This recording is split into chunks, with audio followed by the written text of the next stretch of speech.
Are there certain people in this community that are afraid to report on Ryan Reynolds and Blake Lively? Ryan, I would say, in my opinion, is plausibly the most guilty party of the... Blake Lively's having full-blown meltdown moments, but somehow Ryan Reynolds managed to make things even dumber.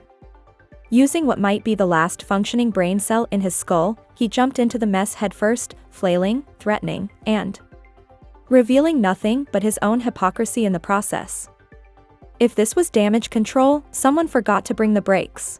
Ryan, who had called this shot, that it was very obvious now that we know his brand of narcissism. I feel like we all deserve like PhDs in psychology by the end of this. Instead of staying quiet like a semi-sensible husband, Ryan just had to dive into the circus. Fans thought he'd crack a safe little joke or awkwardly stand behind Blake while she unraveled. Nope. He went full chaos goblin. Picture him handing her a bucket of gasoline and saying, "Need help lighting the match, babe?" This is essentially that Ryan is actually such a good guy that he kind of had to be a bad guy. Thanks to his galaxy brain interference, creators, commentators, and even actual legal professionals are either too terrified to speak or playing Olympic-level mental gymnastics to pretend none of this is happening. Half of LawTube's currently on a silent retreat, and trust me, it's only the beginning of this implosion.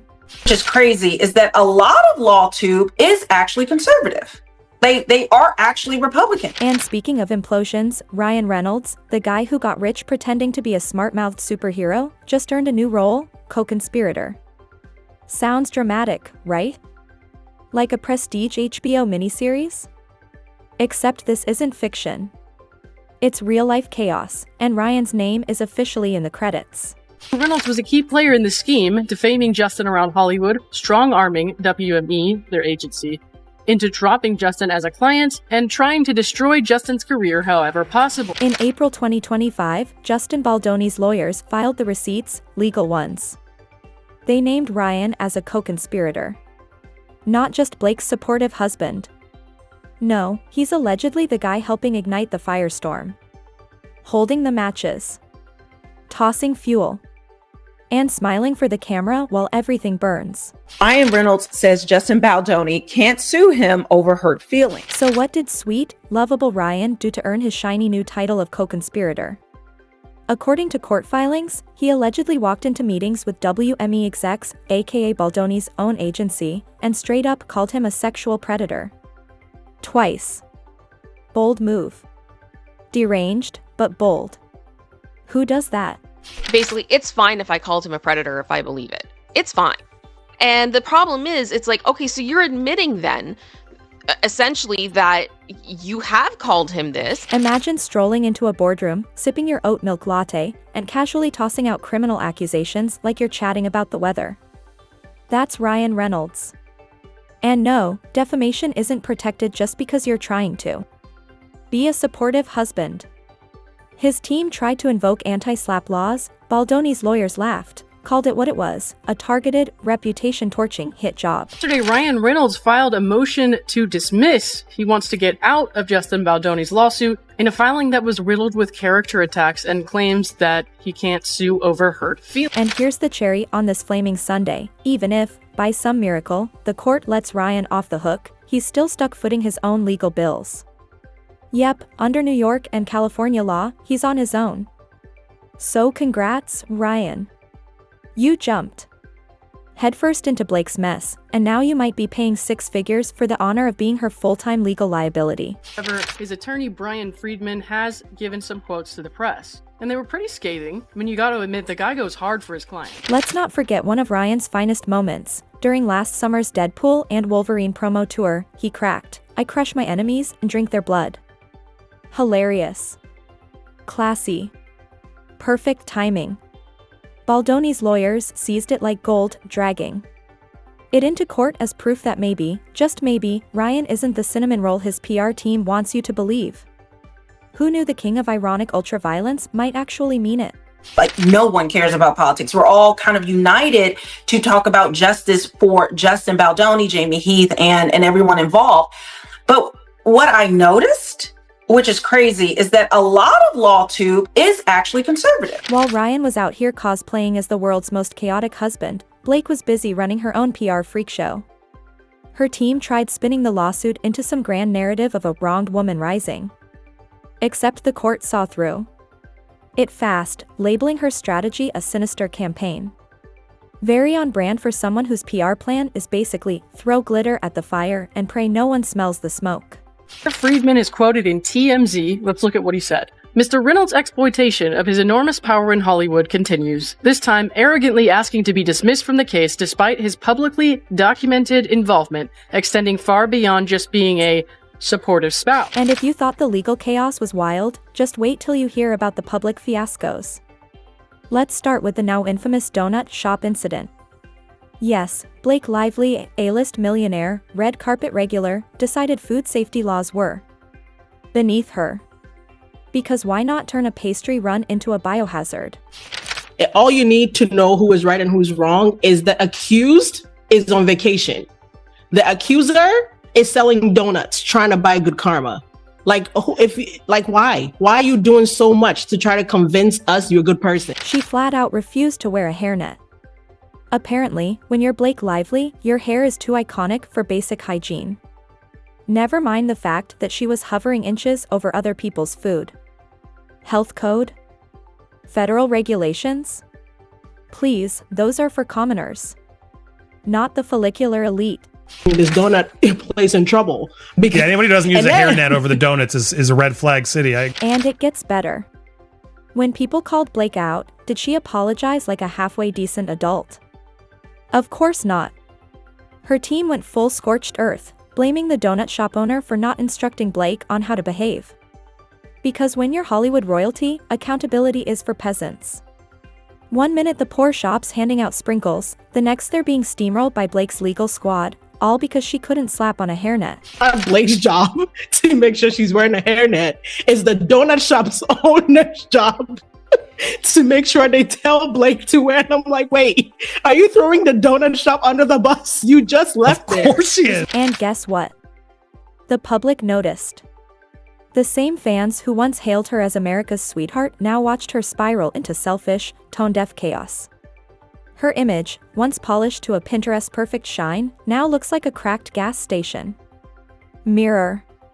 And no, Blake, tossing your hair around while smiling over a tray of donuts isn't saving face. It's just adding insult to powdered sugar injury. The numbers, and you, Blake, you're the accused, and you're fighting for your life in these streets. You're trying to convince me you're a good person by throwing your blonde hair over. Meanwhile, somewhere in a PR office that probably smells like panic and iced coffee, her team is spinning like a dying Roomba. It's empowerment, they cry. A misunderstanding, they plead. Sweetie, no. No one's buying the feminist. Rebrand when you're throwing small businesses under the bus for your own ignorance. And Ryan? He's not helping, mouthing off about crushing enemies like it's still 2016. Newsflash, the Mint Mobile jokes aren't funny anymore, and Deadpool can't save you this time. But Brian Freeman says Reynolds trying to skate is laughable because his fingerprints have been all over the smear campaign against Justin and the Wayfarer team since day one. You're not the charming rogue anymore, Ryan. You're the guy who jumped into your wife's disaster and managed to make it worse. And just when you thought the circus couldn't get any more surreal, here comes the silence. Where's LawTube? The same legal YouTubers who turned the Depp Heard trial into their Super Bowl? Nowhere. Crickets. It's like the moment Blake and Ryan went up in flames, they all collectively lost their Wi-Fi and their courage. Weird, right? This has deep roots into Hollywood, into the media, the things that a lot of conservatives say they want to overturn. Well, it's not that mysterious once you dig a little deeper. Turns out some of the biggest LawTubers are personally followed by Ryan Reynolds. Others?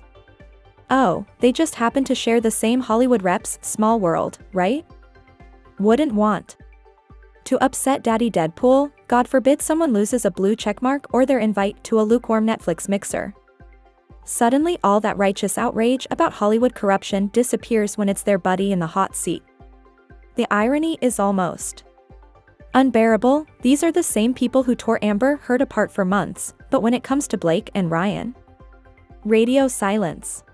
All hell broke loose. She claims he sexual harassed her and then by the time they premiered the movie, they weren't even speaking to each other. She made him stay in the basement, and Ryan Reynolds turned on him too. And then she claimed that he unleashed a bad PR campaign against her. And let's be real, this lawsuit isn't some petty Hollywood squabble. It could rip the foundation of the entire industry wide open. We're talking WME, one of the biggest agencies in the game, and Ari Emanuel, the puppet master who practically runs the place. This isn't actors throwing wine glasses. This is the curtain getting yanked on how the system really works. But sure, LawTube, sit there quietly, clutch your NDAs, and pretend your moral compass isn't spinning like a ceiling fan in a hurricane. He adds, after lighting a match, Mr. Reynolds now seeks to run from the flames. It won't work. Meanwhile, the only people actually asking hard questions? Not legal analysts. Not entertainment journalists. Nope, it's conservative firebrands like Candace Owens and Megyn Kelly. Love them or hate them, at least they're not curled up under a desk hiding from the smoke. They're out there saying what the rest won't, something stinks, and it's not just Blake's rotting public image. It's the silence. The cowardice. The Hollywood bootlicking. Hollywood power couple Blake Lively and Ryan Reynolds, and actor and director Justin Baldoni. The plot of this lawsuit is actually more interesting, I believe, than the film that they made. And the spinelessness doesn't stop with YouTube lawyers. Let's talk about the streaming platforms, the same ones that greenlight every garbage true crime doc with a clickbait title and blurry mugshots. Now there's suddenly two. Scared to touch this? One of the most explosive Hollywood scandals in years? I do think that there is a lot of fear of speaking on Ryan Reynolds, especially for some smaller creators. So I really do admire some of the filmmakers trying to cover the Blake and Ryan legal saga have come forward saying streamers won't buy it unless it's a balanced translation, sanitized, glossed over, stripped of any truth that might offend Blake's PR team or Ryan's $1 million smile.